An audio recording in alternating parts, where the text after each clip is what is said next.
नमस्कार, मैं हूं आपके साथ सोनिया चौहान। हमारे छत्तीसगढ़ में आप सभी का स्वागत है। रुक करते हैं खबरों की ओर।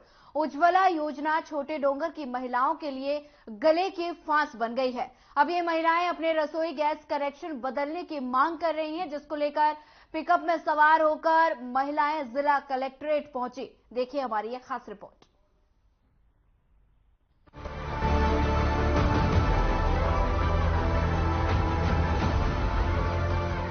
नारायणपुर के छोटे डोंगर से महिलाओं का समूह पिकअप में सवार होकर कलेक्ट्रेट पहुंचा। इसमें से कुछ महिलाओं के साथ छोटे बच्चे भी मौजूद हैं। कलेक्ट्रेट पहुंचकर ये महिलाएं पिकअप से उतरती हैं और सीधा कलेक्ट्रेट के बाहर बैठ जाती हैं। भरी सर्दी में ठंडे जमीन पर बैठी ये महिलाएं अपनी मांगों को लेकर प्रदर्शन कर रही हैं।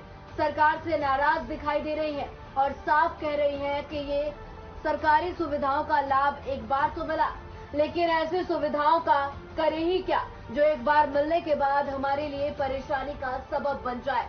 महिलाओं की आंखों में सरकार के खिलाफ नाराजगी स्पष्ट देखी जा सकती है। मानो ये महिलाएं कह रही हो कि हम जैसी हैं वैसी ही ठीक थे, लेकिन सरकार ने अच्छा जीवन जीने की उम्मीद देकर हमें और नाउम्मीद कर दिया है।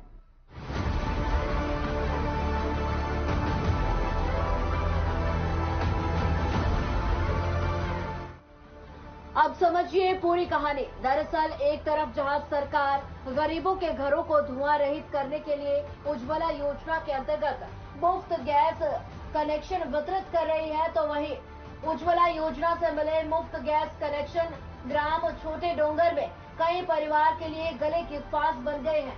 पूरा मामला नारायणपुर जिला के मुख्यालय से 24 किलोमीटर दूर मौजूद तहसील छोटे डोंगर का है, जहां ग्रामीणों को उज्ज्वला योजना अंतर्गत स्थानीय एचपी गैस एजेंसी से मुफ्त गैस कनेक्शन प्रदान किया गया था, लेकिन संबंधित गैस कंपनी का कोई भी गोदाम या वितरण केंद्र तहसील मुख्यालय में नहीं है।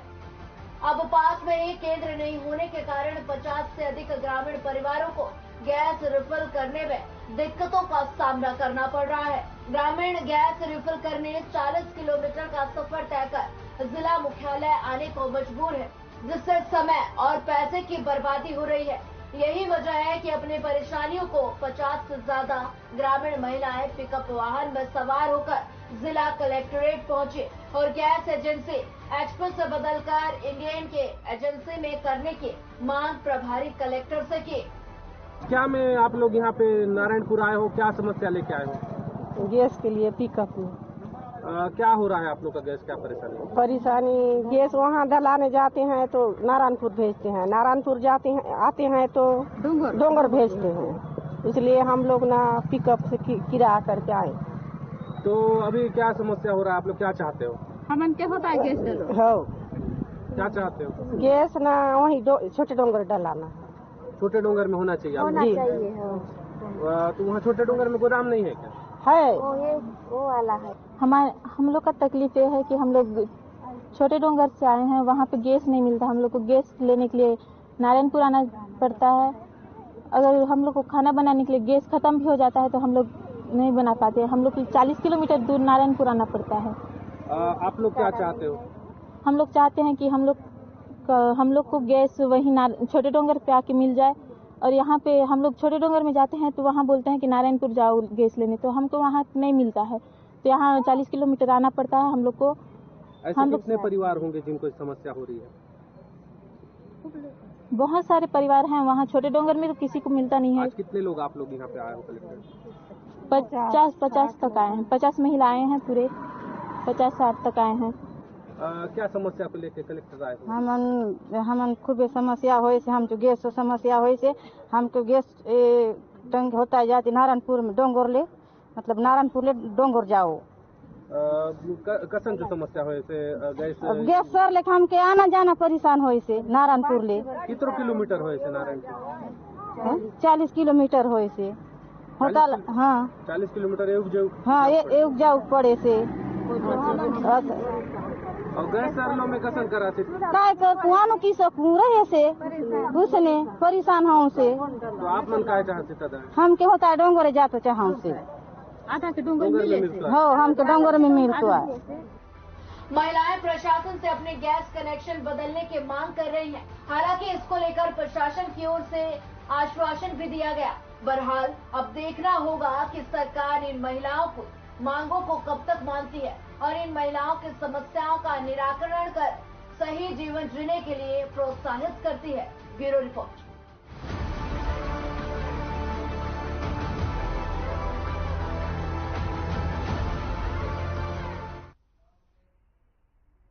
दंतेवाड़ा जिले के किरदुल में एसबीआई की एक शाखा तो है, लेकिन उसमें कोई सुविधाएं नहीं है। सीधा कहें तो बैंक होने के बाद भी ग्रामीण सुविधाओं का लाभ नहीं ले पा रहे। देखिए हमारी ये खास रिपोर्ट।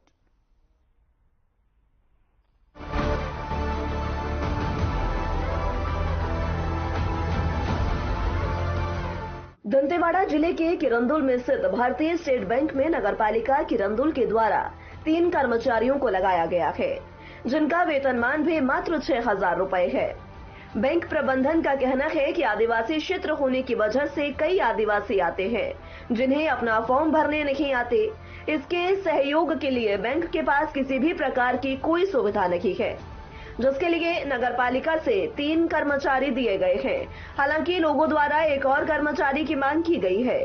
शासकीय बैंक होने के बावजूद इस तरह मात्र 6,000 रुपए के वेतन पर 3 कर्मचारियों से कार्य करना, वो भी पूरे दिन भर, बैंक में कर्मचारियों की कमी को दर्शाता है। इसका खामियाजा ये है कि भारतीय स्टेट बैंक सरकारी संस्था होने के बाद भी लोगों को अपने कार्यों के लिए लंबी कतारें लगानी पड़ती हैं। किरंदुल में स्टेट बैंक के द्वारा 2 जगह पर एटीएम लगाया गया है और एक में 3 मशीन और एक में 2 मशीन लगी है, लेकिन स्टेट बैंक में लगे एटीएम मशीन में हमेशा एक मशीन खराब पाई जाती है। वहीं फुटबॉल ग्राउंड में स्थित एटीएम में 3 मशीन लगी है, जिसमें हमेशा एक मशीन खराब पाई जाती है, जिससे नगर की जनता को आए दिन परेशानियों का सामना करना पड़ता है। हमारे पास किसी भी प्रकार की मीडिया को जानकारी देने के लिए हमारे क्षेत्रीय व्यवसाय कार्यालय जगदलपुर में पीआरओ होते हैं, पब्लिक रिलेशन ऑफिसर, वही अधिकृत है किसी भी प्रकार की जानकारी मीडिया को देने के लिए। पर किशोर कुमार रामटेके जी मेरे पास आए हैं बात करने के लिए, तो मैं बात कर रहा हूँ branch manager state bank Kirandul के हैसियत से।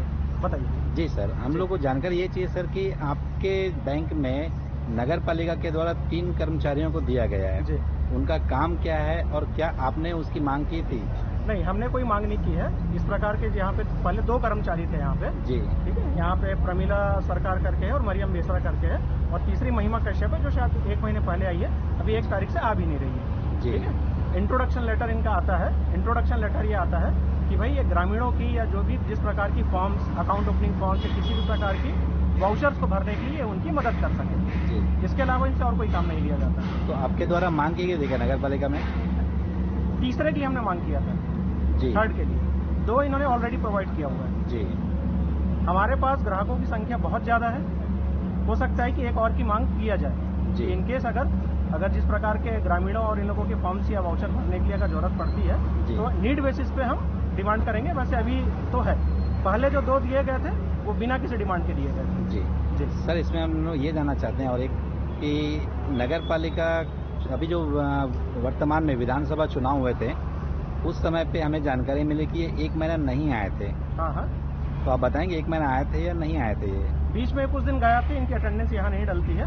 मेरे पास इनकी अटेंडेंस का कोई रिकॉर्ड नहीं है, मेरे पास राइट्स भी नहीं है। लगभग वो 1 महीना नहीं, मैं आपकी जानकारी नहीं दे पाऊंगा क्योंकि इनकी अटेंडेंस यहाँ नहीं डलती। हाँ, फिर भी मतलब एक अंदाजा तो बता सकते कि कितने दिन नहीं आए? किसी के अंदाजे का कोई वो होता है ना, बेस होता है। मेरे पास कोई बेस ही नहीं है, मेरे पास राइट्स नहीं है। आज ही नहीं आएंगे, मेरे पास कोई राइट्स नहीं है। हाँ, क्योंकि ना इनको मैं तनख्वाह देता हूँ ना कुछ देता हूँ। ये बस आते हैं, विदिन ट्रांजेक्शन अवर्स बैठते हैं, ग्रामीणों की मदद करते हैं और चले जाते हैं। ठीक है, मतलब वो विधानसभा चुनाव के समय पे ये यहाँ पे नहीं आए थे? से रिलेटेड मैं कोई जानकारी नहीं दे पाऊंगा, सॉरी। नहीं, यहाँ पे आए थे या नहीं ये जानकारी ले रहे हैं? नहीं, वो जानकारी आप नगर पालिका किरंदुल से लीजिए। अटेंडेंस सर वो नहीं। सरकारी संस्था होने के बावजूद भी किरंदुल में एसबीआई में ये आलम है कि कर्मचारी ढूंढे नहीं मिलते हैं, जबकि इसका सीधा खामियाजा उन लोगों को भुगतना पड़ता है जो शिक्षा से वंचित हैं। किसी भी कार्य के लिए कोई जानकारी या फॉर्म भरने के समय इन लोगों को बेबसी का सामना करना पड़ रहा है। यानी बैंक होने के बावजूद भी बैंक का लाभ लोग नहीं ले पा रहे हैं। ग्रामीण लंबे समय से शाखा में कर्मचारियों की मांग कर रहे हैं। बहरहाल अब देखना होगा कि ग्रामीणों की यह मांग कब तक पूरी हो पाती है। Bureau report.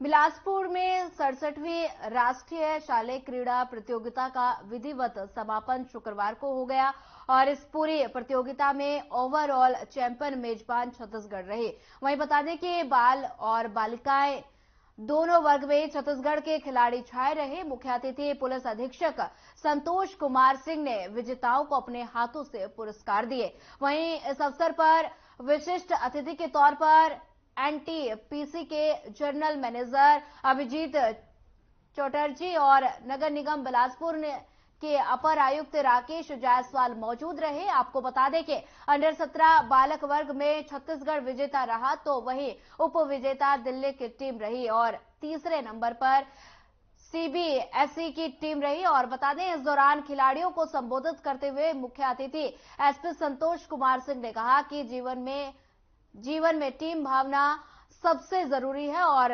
इंसान में ये जज्बा खेल के माध्यम से ही पैदा होता है।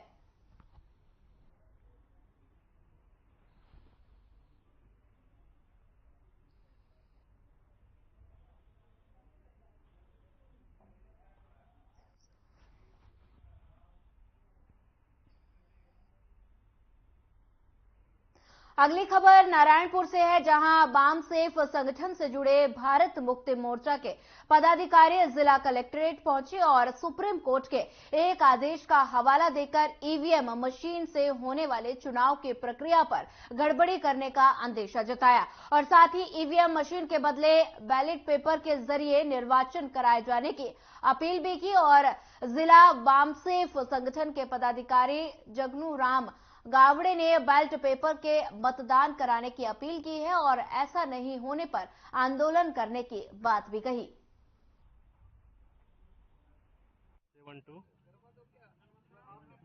इस जनवरी महीना में 3 चरणबद्ध आंदोलन होने वाला ईवीएम के खिलाफ है।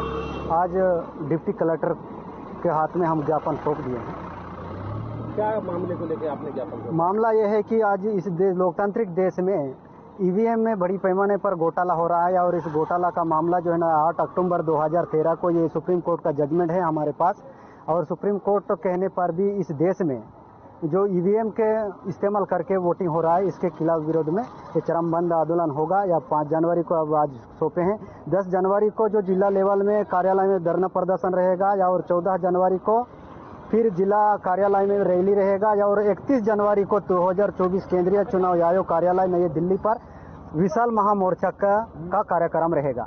इसको लेकर ज्ञापन सौंपा गया है। क्या लगता है ईवीएम में कहीं भी धांधली हो सकती है क्या आप लोगों को? धांधली हो सकते नहीं, होता है। इसीलिए ही सुप्रीम कोर्ट जो 8 अक्टूबर 2013 को उसका फैसला सुनाया है। जैसे हैकाथॉन होता है, ईवीएम हैकाथॉन होता है, उसमें बुलाया जाता है तमाम बड़ी पार्टियों को और उनके जो हैक करने वाले लोग हैं उनको कि आके आप हैक करके बताइए, तो उस समय कोई पार्टी क्यों नहीं जाती है? वो जाती है। देखो, कहीं ना कहीं इन लोगों का अंदर से मिली भगत रहता ही होगा, इसलिए तो ऐसा है। और बड़े बड़े पार्टियां तो ऐसी चुप है क्योंकि उसमें यह है सुप्रीम कोर्ट का जजमेंट में पूरा है। बड़ी पार्टियों को लाभ होता है ईवीएम से? होता ही है। अब तो सत्ता में बैठ ईवीएम घोटाला करके तो होता ही है। मुंगेली में पीएम जनमन योजना के तहत बसाहट गांव के लोगों को शासन के विभिन्न योजनाओं का लाभ दिलाने के लिए 10 जनवरी को मेगा शिविर का आयोजन किया जाएगा। इस शिविर को लेकर कलेक्टर राहुल देव ने जनपद पंचायत सभाकक्ष लूरबे में अधिकारियों और पंचायत सचिवों के साथ बैठक की और साथ ही पीएम जनमन योजना के बारे में गहन समीक्षा भी की। इस दौरान उन्होंने कहा कि पीवीटीजी ग्रामों में निवासरत लोगों को विभिन्न योजनाओं का लाभ पहुंचाने में संचार की सुविधा बड़ी चुनौती है और बता दें कि इसके मद्देनजर खुड़िया में मेगा शिविर का आयोजन भी किया गया। बता दें कि कलेक्टर ने निर्देश दिए हैं कि शिविर को गंभीरता से लेते हुए जिला स्तरीय अधिकारी अपने अधीनस्थ अधिकारी कर्मचारी को फील्ड में भेजकर लोगों को पात्रानुसार लाभ दिलाना सुनिश्चित करें और सभी दस्तावेज के साथ ही लाने के निर्देश पंचायत सचिवों को दिए गए।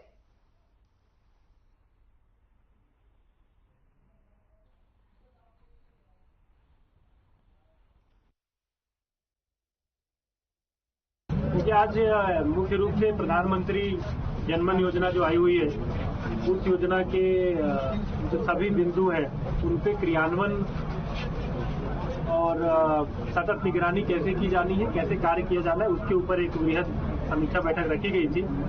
मैं बताना चाहूंगा कि हमारे अचानक वहां टाइगर रिजर्व में करीब 8,932 और जिसमें 2,215 हाउस होल्ड्स हैं, उतने पीवीटीजी यानी बैगा परिवार निवासरत है। माननीय प्रधानमंत्री जी, माननीय मुख्यमंत्री जी का स्पष्ट निर्देश है कि इन सभी परिवारों के लिए हमको हर उस योजना का लाभ उनके घर पहुंच के देना है जिसकी वो पात्रता रखते हैं। और इसमें कई जन कल्याणकारी योजनाएं जो है, जो राज्य सरकार की है और केंद्र सरकार की है, उनको पहुंचाना है। और उसके लिए सरगुजा जिले के नवनियुक्त कलेक्टर भोसकर विलास संदीपान ने जिला कार्यालय में अपना पदभार ग्रहण किया। कलेक्टर भोसकर विलास संदीपान सरगुजा जिले के 52वें कलेक्टर के रूप में नियुक्त किए गए हैं। कलेक्टर भोसकर विलास संदीपान ने पदभार संभालने के बाद कलेक्ट्रेट सभाकक्ष में मीडिया के प्रतिनिधियों के साथ बैठक की और जिले के विकास में अपना विजन साझा किया। साथ ही उन्होंने शासन की जल कल्याणकारी योजनाओं का बेहतर क्रियान्वयन और आमजन की प्राथमिकताएं ही प्रशासन की प्राथमिकता होगी और कहा कि साथ ही आमजन की सहूलियत के लिए आवेदनों का निराकरण एक निर्धारित समय से सीमा में किया जाना सुनिश्चित किया जाएगा और इसी तरह राजस्व प्रकरणों के निराकरण हेतु समय सीमा निर्धारित रहेगी, जिसकी समीक्षा हर 15 दिवस में बता दें कि राजस्व अधिकारियों की बैठक में की जाएगी। बता दें कि कलेक्टर संदीपान 2011 बैच के भारतीय प्रशासनिक सेवा के अधिकारी हैं और कलेक्टर भोसकर विलास संदीपान इससे पूर्व मिशन संचालक राष्ट्रीय स्वास्थ्य मिशन के रूप में पदस्थ रह चुके हैं।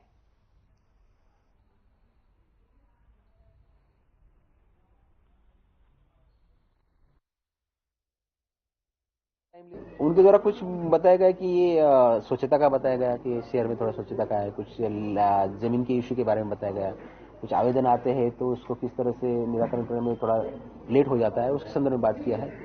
तो उनसे वो समस्या का पता चला है कि ऐसे ऐसे है, तो उसमें एक एक समस्या करके क्या है इश्यू है, उसके रूट लेवल पे जाके तहत जाके देखेंगे कि वो ऐसा क्यों है। जब तक उसको एनालिसिस नहीं करेंगे, समझेंगे नहीं, तब तक उसका सॉल्व करना टफ हो जाएगा। बट अधिकांश समस्या का सॉल्व करने की हम कोशिश करेंगे।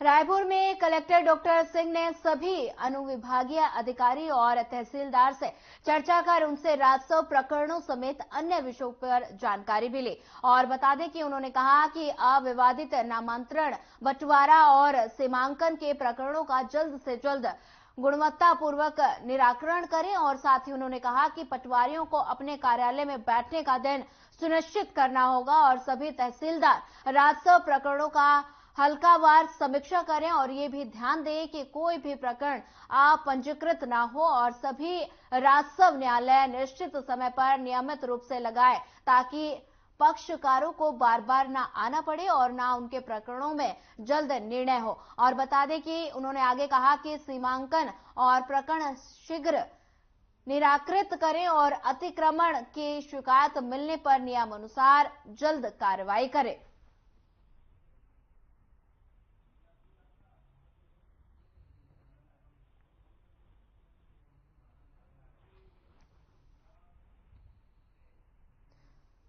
मस्तूरी विकासखंड के ग्राम पंचायत रांक में जब मोदी की गारंटी वाली गाड़ी पहुंची तब यहां आयोजित शिविर में केंद्रीय योजनाओं से लाभान्वित हितग्राहियों के योजना के लाभ मिलने के बाद उनके जीवन में आए बदलाव के सभी के साथ जानकारी शेयर की और बता दें कि ग्राम पंचायत रांक के लाभान्वित हितग्राही संतोष कुमार यादव ने बताया कि पहले वो मिट्टी के घर में रहते थे, जब वो उन्हें काफी परेशानियों का सामना करना पड़ता था। वहीं बता दें कि प्रधानमंत्री आवास योजना से खुद का पक्का मकान बनने के बाद अब वे निश्चित होकर सो पाते हैं और बता दें कि बरसात में होने वाली परेशानियों से भी अब वे मुक्त हो गए हैं। दिनेश कुमार सूर्यवंशी कहते हैं कि जल जीवन मिशन के तहत घर घर में नल से पानी के लिए दूर दूर तक नहीं जाना पड़ता।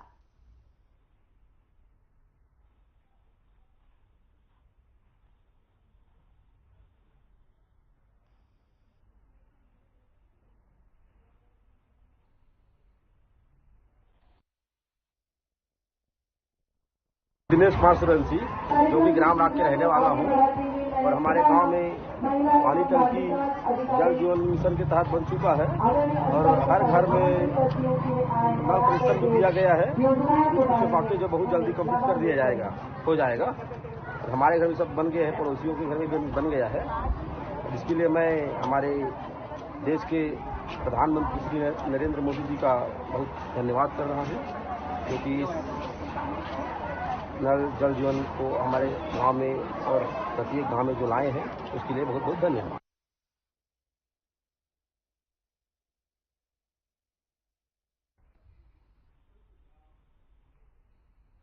राजस्व एवं आपदा प्रबंधन मंत्री टंकराम वर्मा ने महानदी भवन मंत्रालय में अपना पदभार ग्रहण किया और मंत्री टंकराम वर्मा ने विधिवत पूजा अर्चना कर पदभार संभाला और इस दौरान उनके परिवार के सदस्य भी मौजूद रहे।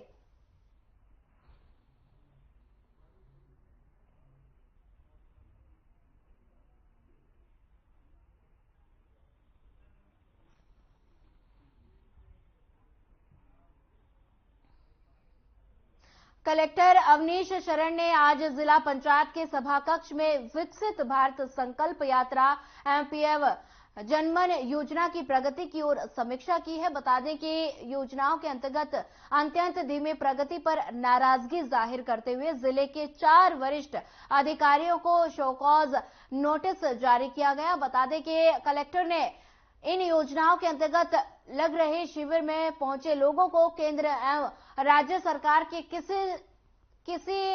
किसी योजना से अनिवार्य रूप से लाभान्वित करने के निर्देश दिए। वहीं मिशन मोड पर व्यक्तिगत रुचि लेते हुए काम करने को भी कहा गया।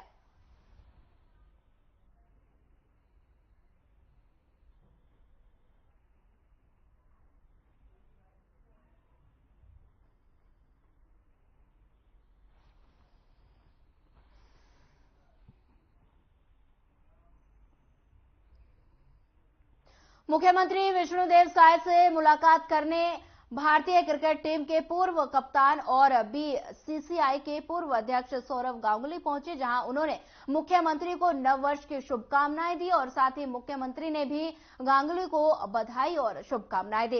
इस दौरान क्रिकेट छत्तीसगढ़ पर और विभिन्न विषयों पर औपचारिक चर्चा दोनों के बीच हुई और चर्चा के दौरान गांगुली ने मुख्यमंत्री से क्रिकेट में रुचि के बारे में पूछा तो मुख्यमंत्री ने बताया कि क्रिकेट में इतनी रुचि थी कि गांव में क्रिकेट खेलने लकड़ी से खुद बल्ला तैयार करते थे। और बता दें कि जशपुर जिले के बारे में बताते हुए उन्होंने बताया कि हमारे यहाँ हॉकी खेली जाती है और यहाँ पर पहाड़ी कोरवा जनजाति तीरंदाजी बहुत ही कौशल से करते हैं, इसलिए तीरंदाजी में भी खिलाड़ी खूब रुचि लेते हैं। फिलहाल इस बुलेटिन में इतना ही। ज्यादा खबरों के लिए बने रहिए हमारे साथ। नमस्कार।